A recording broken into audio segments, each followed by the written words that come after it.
out of the ruins and rubble, out of the smoke, out of our night of struggle, can we see a ray of hope? One pale thin ray reaching for the day. We can build a beautiful city. Yes, we can. Yes, we can. We can build a beautiful city, not a city of angels, but we can build a city of man.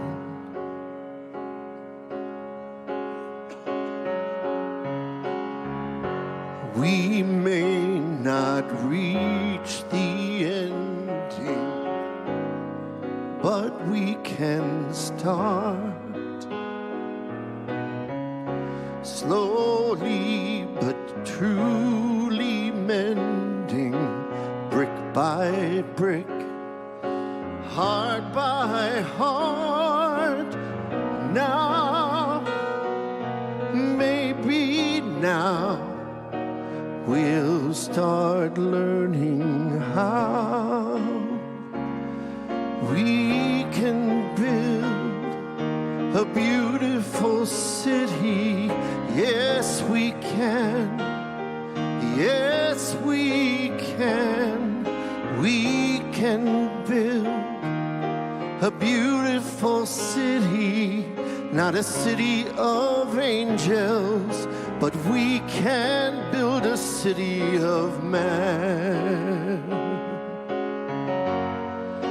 When your trust is all but shattered, when your faith is all but killed, you can give up bitter and battered, or you can slowly start to build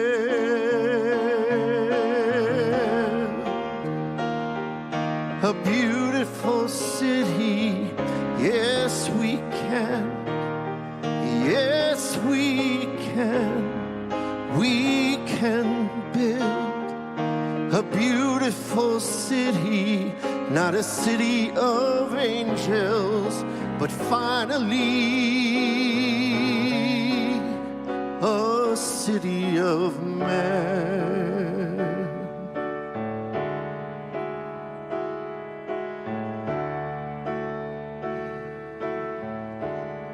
A city of man.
Thank you. That's Randy Chavez on guitar.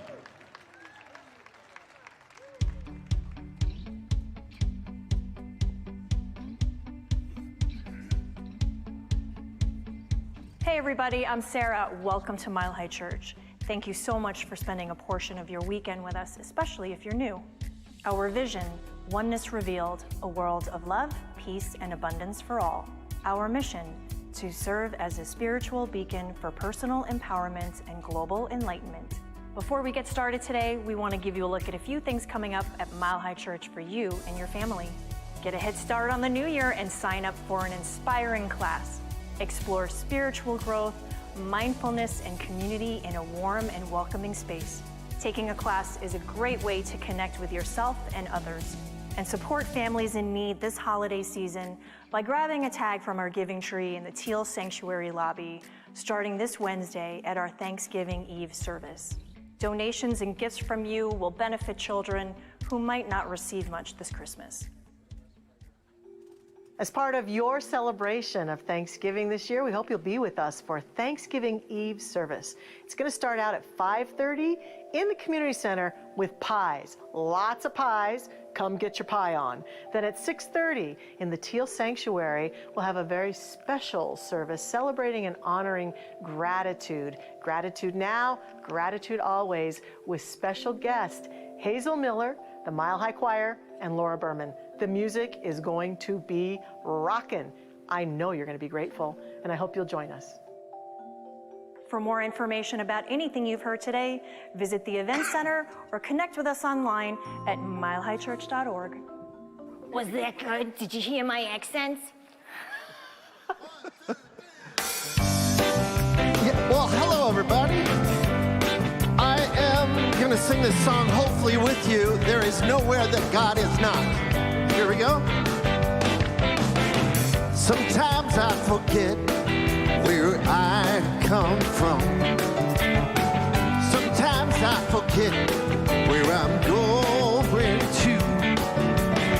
Sometimes I get so confused I lose my way. Sometimes I don't know what to say. Then I remember there is nowhere that God is not. No, no, no. There is nowhere that God is not. There is nowhere that God is not. 'Cause everywhere I am, I know what I got.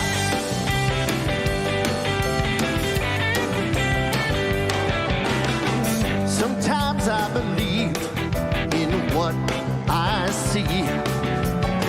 Sometimes I believe in what I perceive.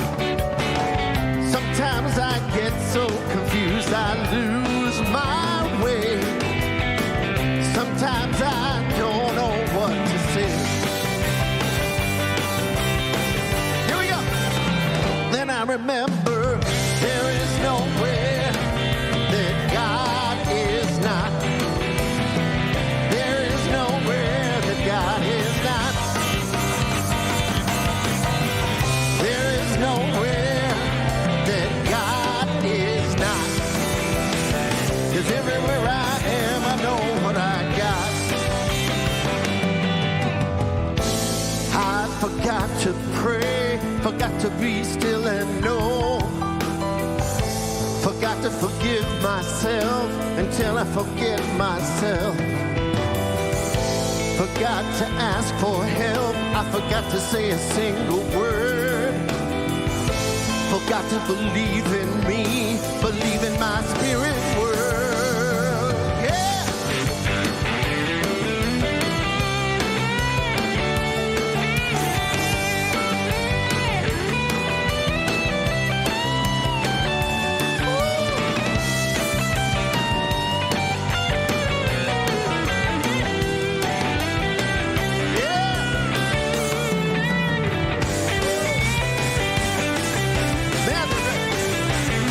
Then I remember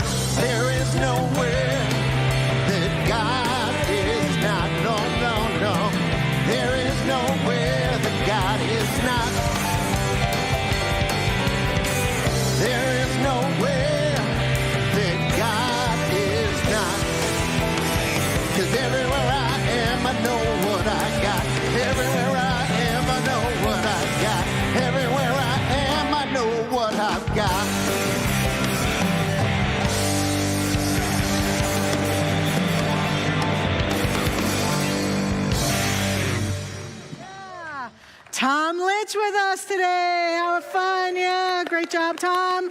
Thank you, band. What a great way to start the service off. Did you get your blood going and feel that energy going? Yeah, that's wonderful.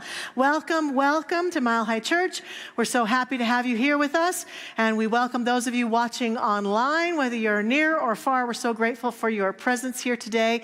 What a joy it is. It's the Sunday before Thanksgiving, isn't it? Time is flying, isn't it? Whew. So I'm going to weave some opportunities for practicing gratitude into the service today. And so I just invite each one of us to take a moment right here and right now just to be grateful that we get to be together in this holy, sacred space together, this opportunity to be with other beings, to celebrate life, to grow and deepen spiritually, to celebrate through music and prayer and all of the wonderful things that come with being in a community. And I'm so grateful to have walked through this place with my sweet mama there when I was about 15 years old, and have been here in this teaching and science of mind and spirit ever since, and call this my spiritual home. So I'm grateful. Let us be grateful. Happy Thanksgiving to us all. Yes, yes. Thank you, thank you. Grateful for you too. For each one of you. And grateful for the vision and mission that underscores everything that we are and everything that we do as a community. So we invite you to read them aloud with us. Let's start with our vision. Oneness revealed. A world of love, peace, and abundance for all. And our mission, to serve as a spiritual beacon for personal empowerment and global enlightenment. What a joy it is to remember these things. We take a deep breath together now and step into spiritual practice. We have an opportunity to sing together, experience silence, and Reverend Jackie will give us our prayer. Let us begin.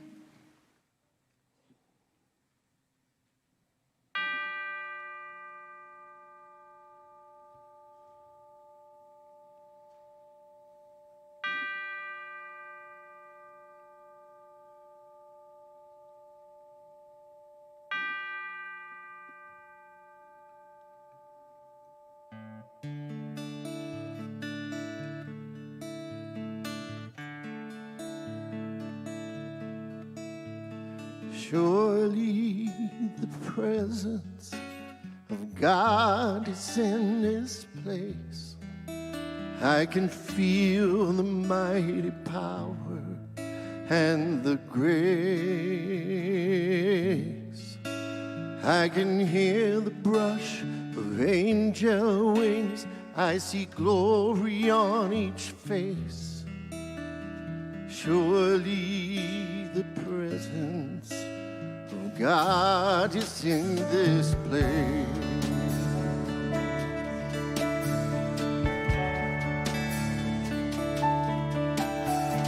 Surely the presence of God is in this place. I can feel the mighty power and the grace. I can hear the brush of angel wings. I see glory on each face. Surely the presence of God is in this place.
just to be embraced by this silence. Do you feel it?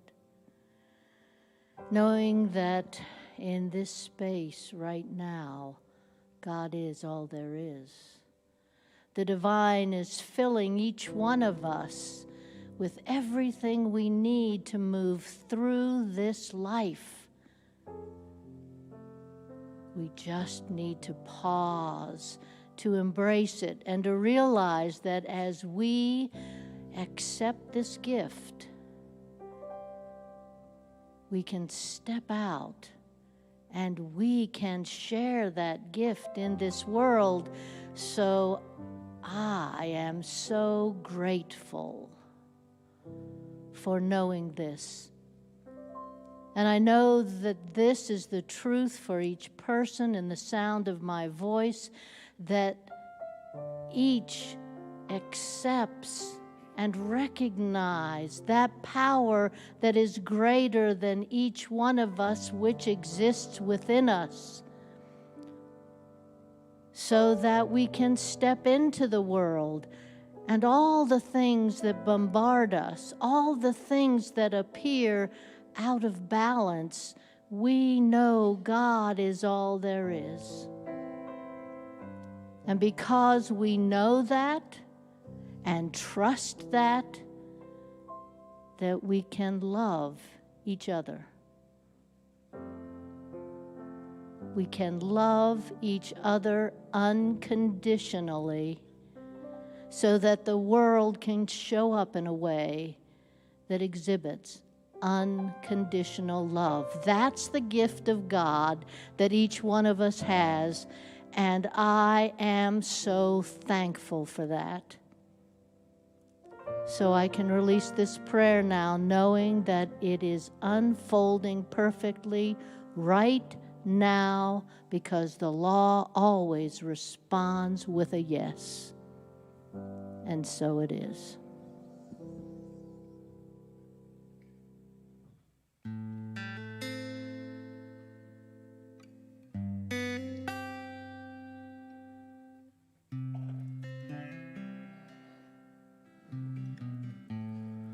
Something's calling me.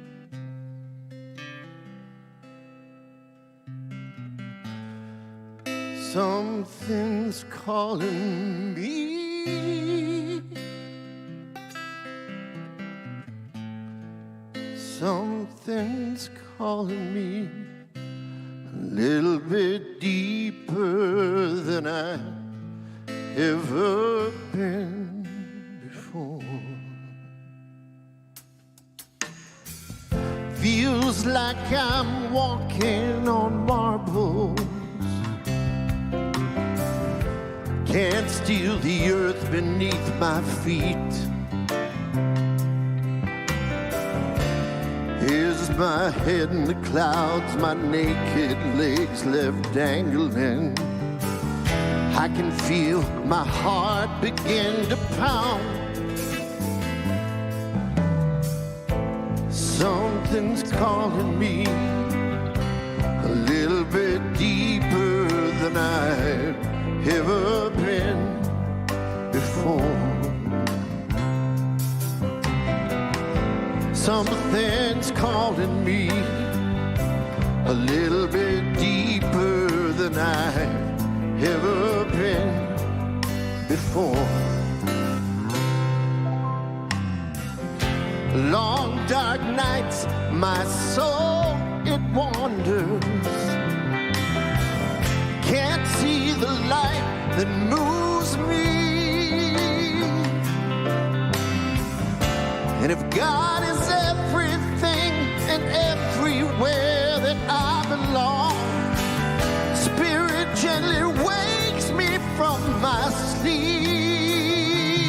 Oh, something's calling me a little bit deeper than I've ever been before. Something's calling me a little bit deeper than I've ever been before.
something's calling me a little bit deeper than I've ever been before. Compassion. Compassion's calling me a little bit deeper than I've ever been before. My faith keeps calling me a little bit deeper than I've ever been before. And peace, yes, peace is calling me a little bit deeper than I've ever been before. Oh, and God keeps calling me, and I'm grateful like I've never been before.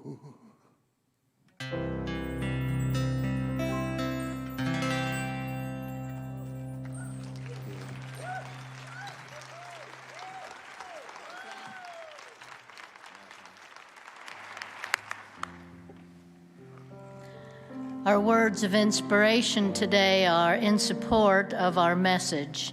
And the first one is from Richard Rohr. I have often wondered why people never want to put a stone monument of the 8 Beatitudes on a courthouse lawn. Then I realized that the 8 Beatitudes of Jesus would probably not be very good for any war, any macho worldview, the wealthy, or our consumer economy.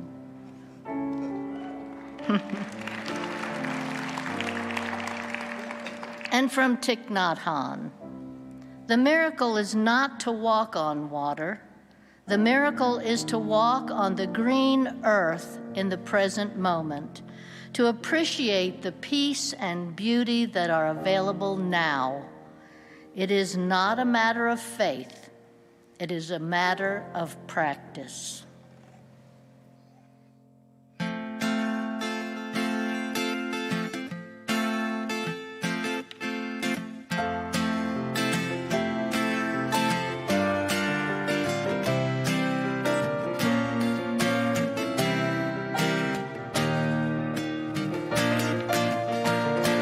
Give me love, give me love, give me peace on earth.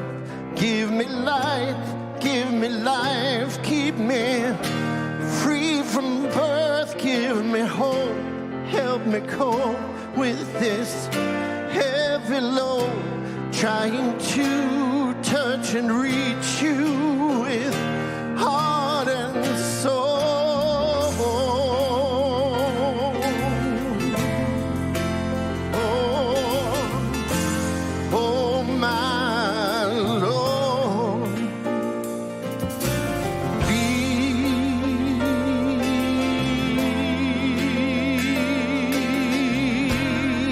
Take hold of my hand, oh, that I might understand you. Won't you please, oh, won't you give me love, give me love, give me peace on earth. Give me life, keep me free from birth. Give me hope, help me cope with this heavy load. Trying to touch and reach you with heart and soul.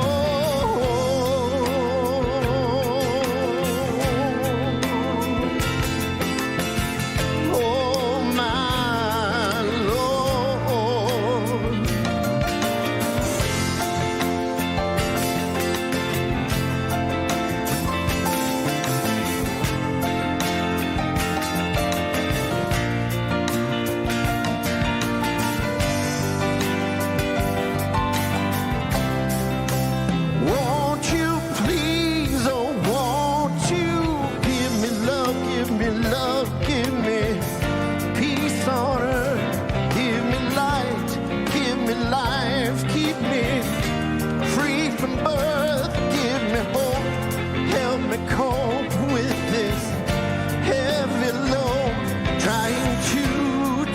and reach you with heart and soul. Yes, give me love, give me love, give me peace on earth.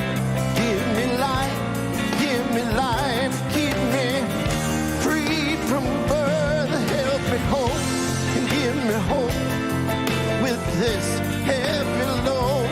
Trying to touch and reach you with heart and soul.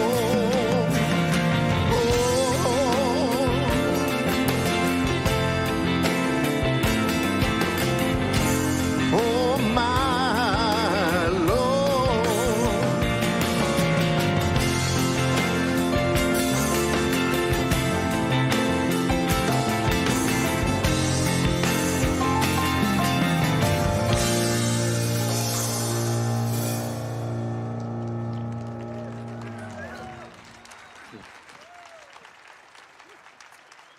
Tom Litch, thank you so much. And our beautiful band, Randy and Bijou and Mike and Rob over there. Some great piano riffs on that song. Thank you very much.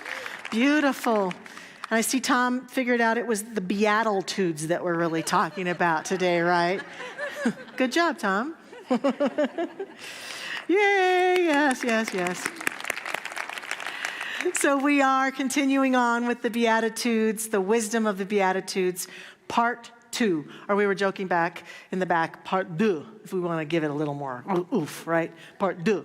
And so we are taking a look at the 8 Beatitudes. There's some controversy. Some people feel like there's a couple more than 8. But in the work and research that I've been doing, it looks like the 8 are really the key ones. And last week we went through the first 4 and talked about them and unpacked them from a specific viewpoint, because what we discovered is that these Beatitudes, if we go back and we look at the original language that Jesus was speaking when he spoke them, he was speaking in the language of Aramaic. And there is a man that I have loved for many years and read and followed named Dr. Rocco Errico, who also was a colleague of George Lambza. Together they wrote and created a version of the Gospels called the Lambza Bible. And it seeks to express the things that were said during those times from that direct translation, rather than going from the Aramaic into the Greek or the Hebrew and into English and French and Spanish and Russian and all these different languages all over, Italian, all over the planet, where we know that when that happens, things can shift a little, change a little. And that's why there are a number of versions or a number of Bibles out there who express things differently. And so it's been very powerful for me to revisit this original languaging and understand that according to Dr. Errico, the words in the Beatitudes that we hear mostly starting out, blessed are they, we discovered that it's really about bliss, and that Dr. Errico translates them into blissful are they. I found out it interesting last week as I completed the first half of this series that many people expressed to me throughout the week and last Sunday how they had learned the Beatitudes when they were young and whatever religious training they were brought up into. And some of them felt like they'd been hammered home and they knew them really well. And other people had heard of them but weren't quite sure about them.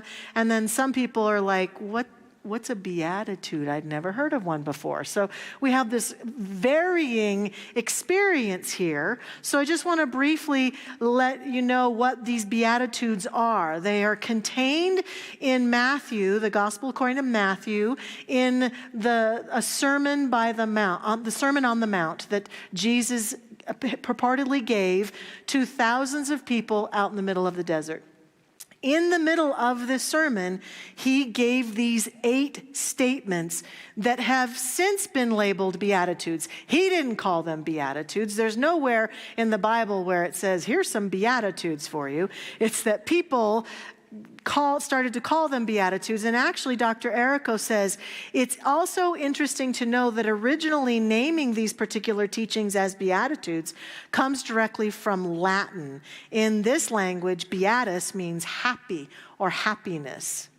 And that goes along with what Dr. Errico is saying is the translation of the very first word in every single one in the Aramaic, that it can be translated into bliss, blissful, joyful. It can be translated into these words where there's a suggestion, a strong suggestion that I gave us last week, and I'll remind us of this week, that in these statements, Jesus was making an attempt to communicate with the people who were listening in a way that I think was about activating their spiritual bliss.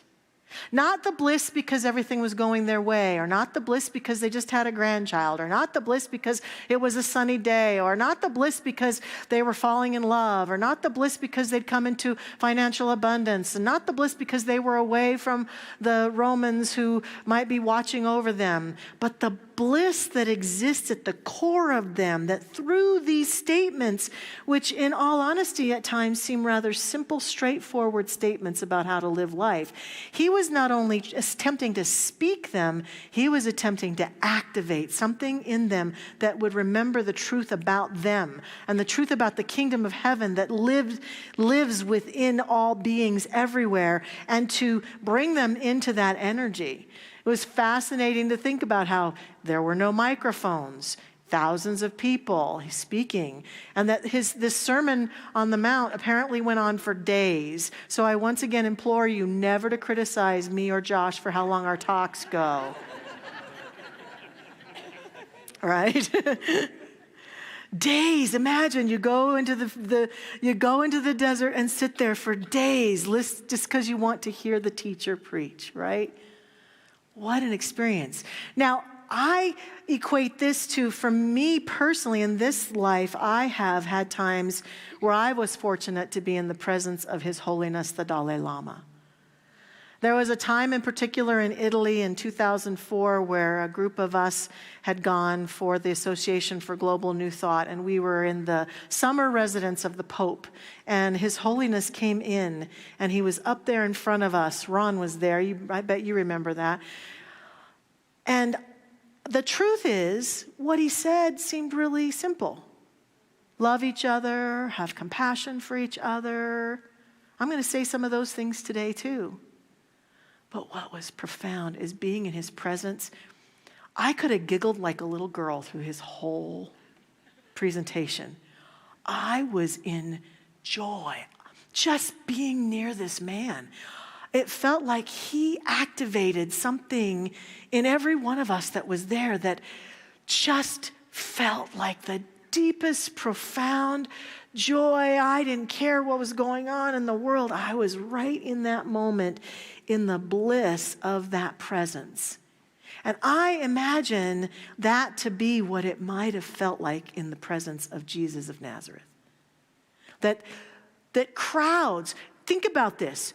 There was no online marketing. There was no Facebook. People couldn't text each other and say, I hear he's going to be in Jerusalem today. Let's all go, right? There was none of that. So the word had to be spread organically amongst the people that he's gathering up on the hill, and we're all going to go listen to him. Bring your food. Let's go together. Bring a blanket. We'll sit on the hard ground for days and listen to the rabbi speak. And they did. There was something that compelled them.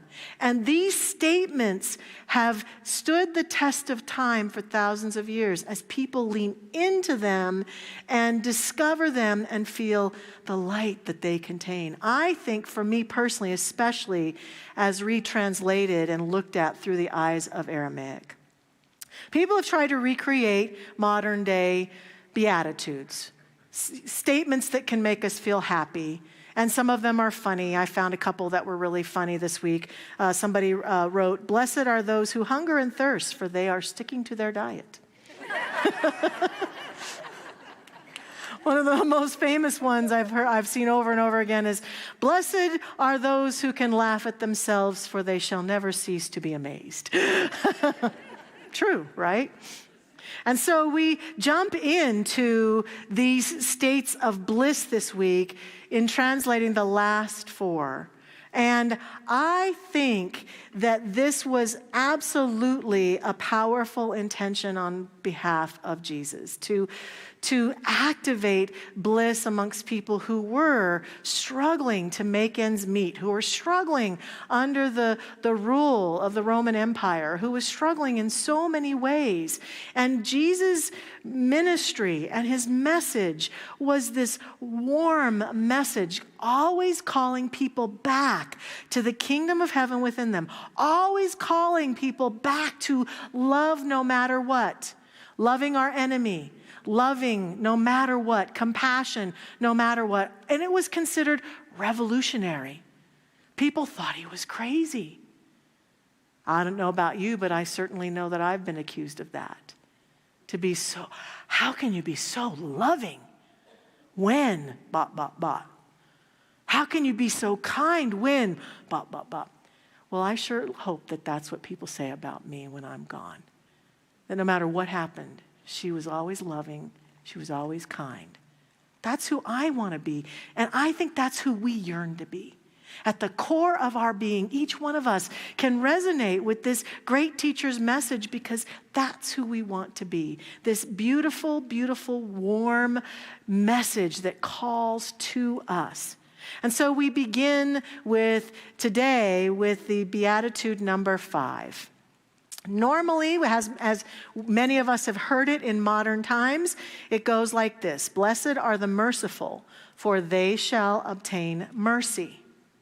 Now, according to Dr. Errico, how it goes in the Aramaic is, blissful are they, the compassionate, for upon them is compassion.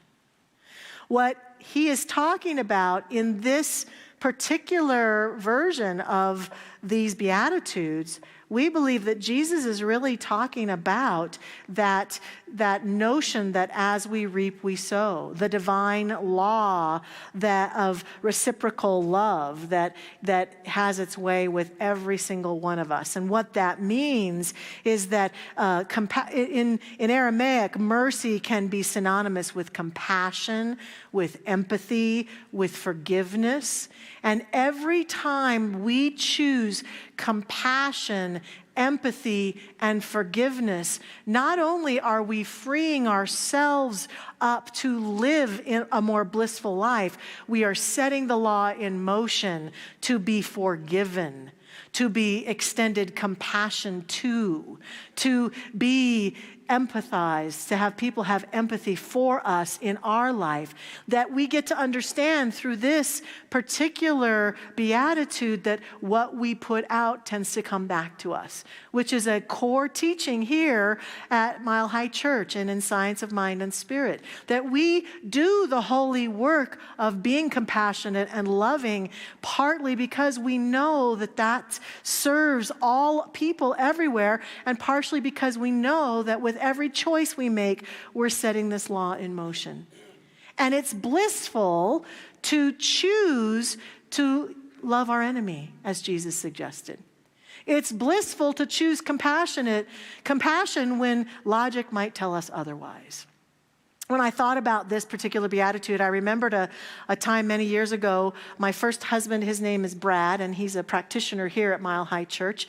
And he and I were in Paris many years ago. It's the first time we'd gone to Paris, and a congregant had a father who let us use his apartment in Paris to stay in. And so we would take the train into town. Every day we were there and bebop around. And this particular day, we'd gone to the Musée d'Orsay, I think is how they say it. It's a museum, and it was a beautiful museum, but at the front door, it said very clearly, we are having problems with pickpockets. So we encourage you to check your bags at our bag check. So we went over and put all of our stuff in our backpack that Brad had been carrying, and we checked the backpack, and then we toured the museum, and we came out, and we got our backpack and went out and went across the street from the museum, and we were standing on a bridge overlooking the river and seeing this beautiful, expansive scene of Paris, and it was gorgeous. And all of a sudden, I don't know what happened, some intuitive part of me said to Brad, do you have your wallet? Isn't that sweet? A nice romantic moment. And I'm like, do you have your wallet?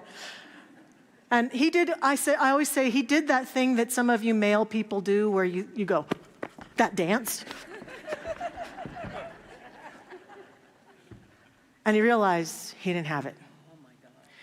And then he realized that when he checked the backpack, he didn't take his money thing clip out of his pocket that had been in his side pocket and put it in the backpack. And someone had taken it. And it had a number of our travelers' checks and quite a bit of cash. And so we're standing there on this bridge and we're like, at first, kind of frustrated. And then we started really getting dark. I think I might have said, one of us said, wonder if that thief is taking that money and going to go buy drugs or something horrible, or go get alcohol and get drunk or party or do something. And then I said, well, you know, I kind of would have liked to party with that money myself. And the more we talked, it was this very interesting evolution. Two practitioners standing on the bridge overlooking the River Seine and suddenly going, what if that person took that money because they're hungry and they don't have any food to eat today? Or what if they're sick and they need money to help them get well? Or what if they have kids and they don't know how to feed their kids and they took our money for that? And so then we were both like, well, we probably would have given it to them if we knew that. And I said, well, how do we know why they took the money? We don't know. So we decided, what if we believe they took it for a good cause? And that we just gladly surrender it over to them. It's only money after all. There's always more money. Let me say that again. There's always more money, right? So there isn't, though, any good coming from that angry frustration sent the way of someone even when they've done us wrong. No good. No good comes from that. No good at all. For me, for that person, for the situation. So we decided to stand there on that bridge and pray for that thief. And pray that they would be blessed by taking our money, that they would be blessed by whatever they chose to do with it, that it would energetically lift them up in some profound way. And then we prayed and affirmed that the rest of our trip would continue to be a blissful journey of exploring Paris. And indeed, that's what it was. We easily, as soon as we were done praying, we easily got over to the American Express office like that and canceled those travelers' checks so they could use the cash, but they couldn't use the checks, and we got more. And we easily went on with our trip. And I say that not to say, aren't we fabulous, Brad and I were so fabulous, but to say that taught me a lesson, a profound lesson, because the bliss continued because we let it. We allowed it to continue. It couldn't have been stolen from that thief unless we let them take it. This Beatitude says, blissful are they the compassionate, for upon them is compassion. This is a choice that we can make every single moment of our lives. And not only then do our fellow humans benefit from it, we benefit from it. The next one is very similar and indeed connected. I found this beautiful meme that says, your capacity to allow people to live in a truth completely opposite yours without shutting off your compassion for them is a reflection of how powerful your love is. Powerful love. Don't shut off the compassion. The next one is about being pure of heart, continuing to allow the pure heart to flow. Blessed are they the pure in heart, for they shall see God. And the translation from Aramaic isn't that different. This one has stood the test of time fairly well. Blissful are they, those who are pure in their heart, for they shall see God.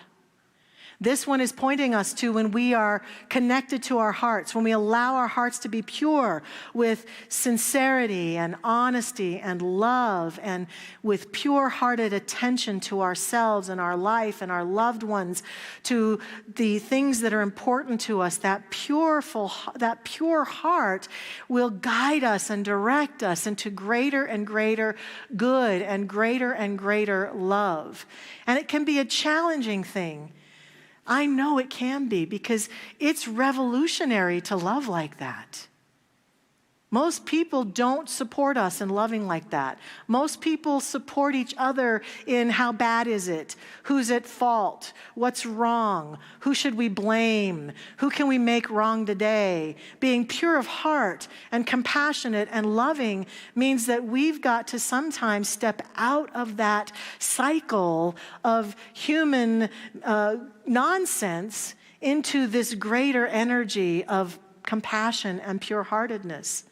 And so because we do this, we have an inner vision and we access what Jesus referred to over and over again, the kingdom of heaven, through pure-heartedness. Blissful connection to the true source of our being through pure-heartedness and compassionate living. Powerful, powerful phrases. The next one, blessed are the peacemakers, for they shall be called children of God. Also got translated, according to Dr. Errico, very similarly, blissful are they, the workers of peace, for they are being called sons of God. Peacemakers are active agents of reconciliation, bringing together parts that have fallen away from each other, that are not peaceful, whether it's our inner systems or external systems. Reconcilers, peacemakers, are those who will do the holy, sacred, sometimes difficult work of reconciliation. And every week here at Mile High, almost every Sunday, we sing that peace song. Remember those words? Let there be peace on earth and let it begin with me.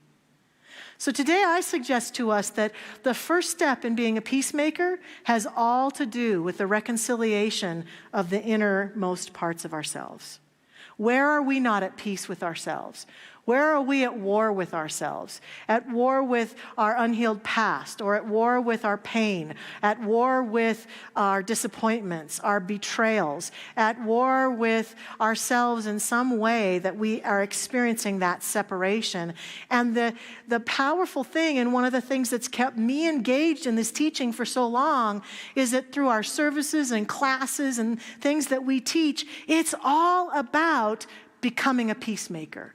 It's all about the work of the reconciliation of the truth of who we are to ourselves. Because what's happening for most of us when we're not in that sacred, honorable place of being a peacemaker is we've abandoned ourselves. Because at the core of ourselves, the innermost aspect of us, the divine expression of us, seeks to be a peacemaker in every situation. Seeks to make peace in our hearts with our loved ones and with the conditions of our lives and all the things that I mentioned. Seeks to be reconciled with the capital T truth of who we are as we navigate the waters of our daily living. That's the first step in being a peacemaker. And honestly, I would say that without that step, our efforts to go out into the world beyond and make peace won't always be as powerful as they could be, because we still are not at peace within ourselves. And sometimes we're using our peacemaking efforts out there to accommodate ourselves and feel better about ourselves because, hey, I may be really angry at everyone in the world, but I'm out there making peace. It doesn't quite jive, though. Do you hear it when it comes out? It's sort of like, that doesn't quite go together. A true peacemaker is doing the work within and without. Within and without. We allow ourselves to do this powerfully. The great teacher Ram Dass says, the work of quieting our minds and opening our hearts prepares us to be able to act in the world in a way that doesn't create more suffering. When we develop that stance, a perspective arises towards life that allows us to be effective actors on the stage of life, so that you and I become instruments of healing, instruments of peace, of love, and of wisdom. That's what it means to be a peacemaker. We are the instruments of that. And the last beatitude, it's a short one from the general, what we hear about it, but then in the Aramaic, he really made it long. Blessed are those who are persecuted for righteousness' sake, for theirs is the kingdom of heaven. Translated from the Aramaic, blissful are you when they are reviling you and persecuting you and are saying every malicious word against you falsely because of me. Then rejoice and thrive, because your reward is increased in heaven. For in like manner they persecuted the prophets who were before you. This is another pointer to stand for truth and justice, even when it can cost us at times. And I think it was also a foreshadowing that Jesus gave to his people about what was to come, because there was a time after he was gone when they were searching after followers of Jesus, when the followers of Jesus were not welcome in polite society. And so he was basically saying, even when they revile you, even when they attack you, even when they come after you for believing in me, stand strong, stand in love, stand in these truths. And remember that others have gone before you who had to stand strong. And when he's pointing towards the reward is increased in heaven, he's not talking about some far off place, because remember, Jesus talked over and over again about the kingdom of heaven being right here, right now.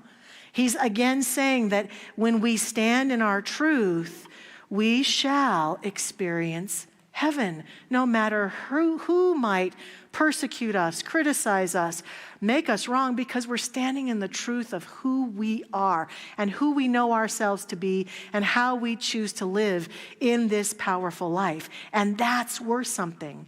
And I thought, as I worked on this last one, wow, isn't that synchronistic that some of us are about to be at the table of some of our relatives for Thanksgiving, right? And we may feel this feeling. Some of us may have felt persecuted, criticized, unaccepted, unloved, unappreciated, unseen in the environments that we might show up. And this is a powerful, powerful moment to practice this, to stand so tall in who and what we are, even at Thanksgiving, that we can be a powerful presence and be a peacemaker by just being the love and the light and the truth and standing in our unique self. It's interesting that Johnny Carson observed that people travel long distances for Thanksgiving to see family only once a year and then realize that's way too often. If that's the case for you, this beatitude might be of service. So these beatitudes, again, calling us to compassion, being pure of heart, being a peace worker, standing in the integrity of who we are, even if others do not like it. And I'll leave you with these final words from Dr. Rocco Errico, who believed that we were all disciples of this great work of Jesus. It wasn't just the people who followed Jesus around when he was here thousands of years ago. It was his call to all of us to live out this kind of love in the world and be a disciple of it for the greatest and most effective living. And so Dr. Errico says, discipleship for the nations is not done by force or fear. Jesus' disciples were to demonstrate the new order of life from their own spiritual fount, that spiritual fount that was within them, that was part of them. It is not a special, enlightened doctrine to be revealed. Rather, it is the flow of spiritual energies of peace, joy, love, compassion, and deep understanding of what we face as human beings living in a challenging world generated by so many authoritative and misguided humans. And so we have this chance to live out these beautiful teachings today and every day. Let's do it. Let's do it together. I invite us to pray together. Our practitioner prayer partners are standing for this prayer now, and I remind us all that we can come forward at the end of the service and receive prayers from these beloved ones who come down front, and I especially encourage you to do that if you're stepping into uncomfortable positions or family experiences this Thanksgiving holiday, or feeling a little alone, or if you've got something great you want to celebrate, still come forward and let us pray for you. And so together we pray now. We step into this space of recognizing the one power, the one presence, the one life, and the one light that is God, that infinite presence that expresses itself in all, through all, as all of creation. And allow ourselves to breathe it in, and in that moment that we do this, I see and sense that each one of us is an expression of this divine presence, that we are the living embodiment of God, of spirit, and that we have access to that blissful spiritual connectedness that is a guiding force for our everyday living. And so I accept and affirm through this oneness that we experience and express this day, that each one of us goes forth from this place feeling the opening of this energy powerfully and magnificently for our own light and life, and for the sake of all that we share our life with. We are blissfully connected to the love and the compassion, the wholeness, to the peacemaking, to the justice, to all of the good that God is, and to these beautiful messages from these Beatitudes. And we go forth in that bliss with great love and light. I give thanks that this is our truth right here and now. I give thanks that this is what is expressing through us and as us. And in this gratitude, then I can simply release this prayer, letting it go and letting it be in confidence, faith, and trust.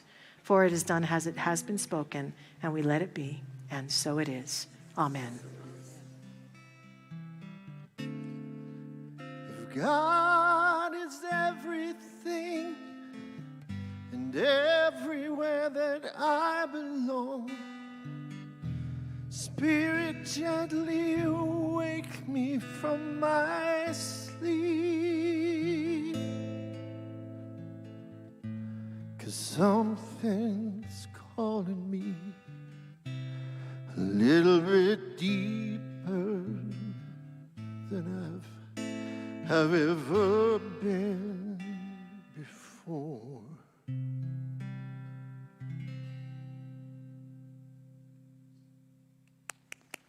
Thank you, Tom. Beautiful.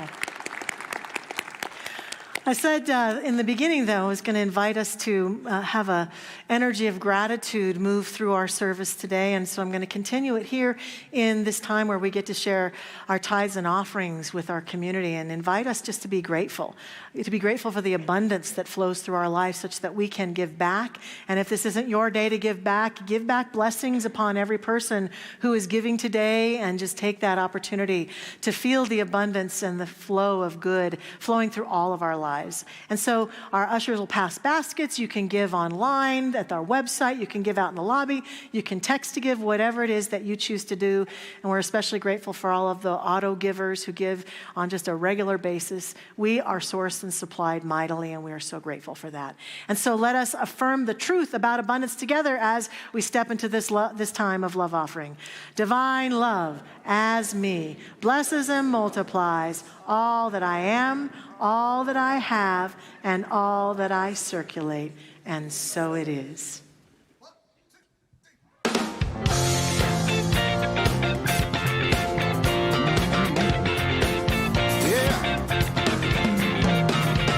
We're going to the land of milk and honey, where you don't need no money. Talk about the journey deep inside. We're living in spirit as a guide. Your imagination can run free. You can realize all your dreams. Talk about the journey deep inside.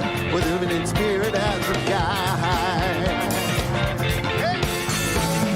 And everything you want is already there. Already there.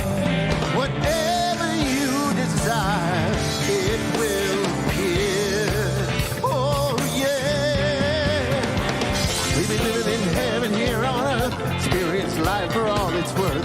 Talk about the journey deep inside. We're living in spirit as a guide. What you believe you can achieve. Let your wild horses run free.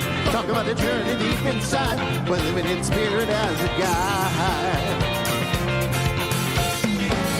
And everything you want is already there. Already there. Whatever you desire, it will appear. Oh yeah. We're going to the land of milk and honey, but you don't need no money. Talk about the journey deep inside. We're living in spirit as a guide. Your imagination can run free. You can realize all your dreams. Talk about the journey deep inside. We're living in spirit as a guide. Yeah. Here we go.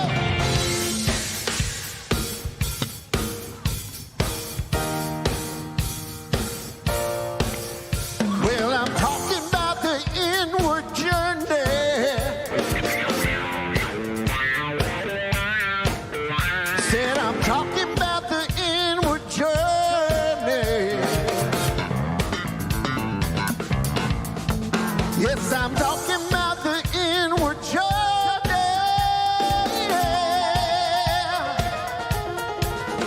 Yes, I'm talking about the inward journey. We've been living in heaven here on earth. Talking about the journey deep inside. What you believe you can achieve. Talk about the journey deep inside, yeah. We're going to the land of milk and honey, where you don't need no money. Talk about the journey deep inside, where the living spirit as a guide. Your imagination can run free, you can realize all your dreams. Talk about the journey deep inside, where the living spirit as a guide. We're going to the land of milk and honey, you don't need no money. Talk about the journey deep inside, where the living spirit as a guide. Your imagination can run free, you will realize all your dreams. Talk about the journey deep inside. Oh,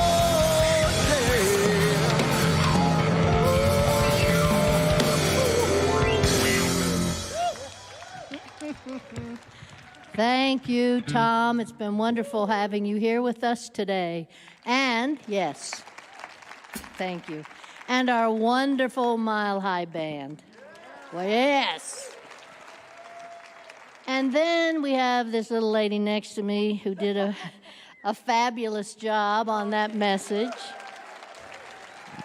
It's a great reminder of that inward journey we all have to take. Yeah. So the reason I'm talking now is for our new guests. If you are here for the first time, please come out to our Welcome Center, which is right in the middle of the lobby, so that we can give you some special gifts, some little freebies, one of which is a 10% discount on classes that you might be interested in.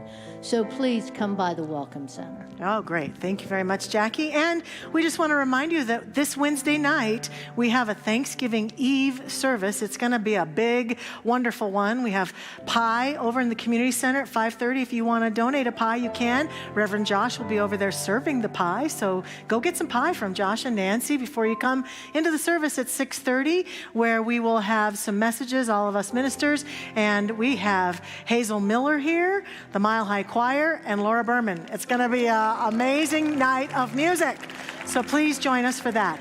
And that night, right at the end of the service, we're launching something very special and near and dear to our hearts, right? Very. So on tomorrow, they're putting the trees up. Tuesday, they're putting the tags on the tree. And Wednesday, those of you in the room are going to have an opportunity to choose a tag off the tree. We have about 950 tags this year. So lots of kids, yay. Mm-hmm. And then I want to say to those online and to any of you in the room, we also have a Santa shop online. So you can make donations, and it always helps us to, support more than just the 950 that you'll see on the tree. So thank you. Thank you for all your work with that. It's and all of the elves who come to help. It's amazing, amazing what we get to do Christmas time. Thank you so much. Thank you all for being here once again. If you would please stand for the benediction and peace song, that would be delightful. Please say after me, something wonderful is happening through me right now. It is this thing called life. It is this thing called bliss. My heart is pure, and I go forth in love and light. Thank you, life. And so it is.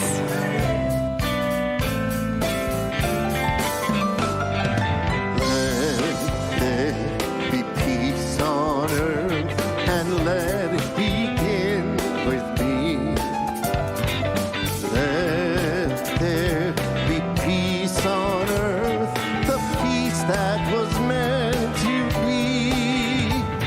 With God as our power, family all are we.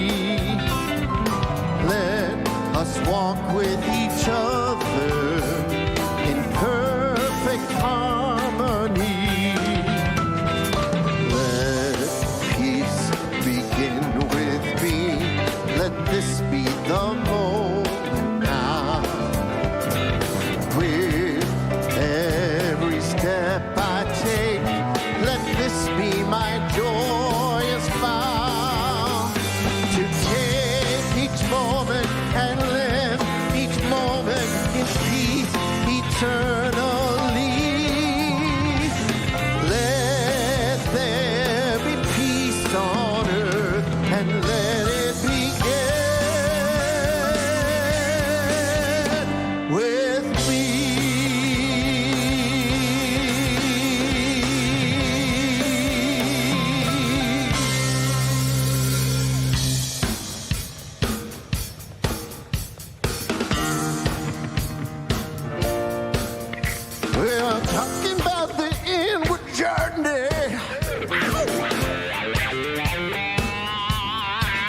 I said I'm talking about the inward journey.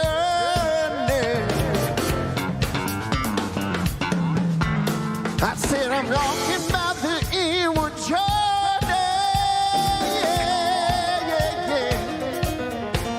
Ah, yes, I'm talking about the inward journey.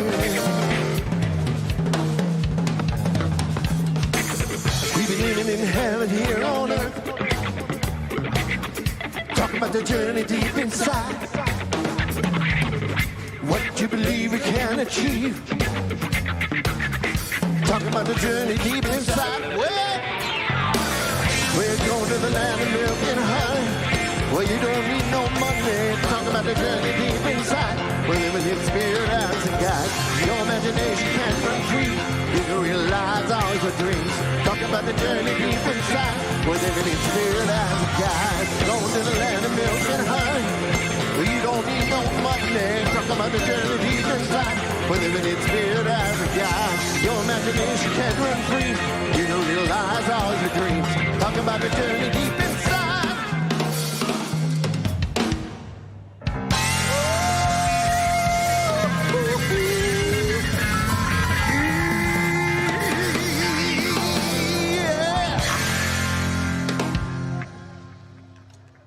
Thank you, gentlemen.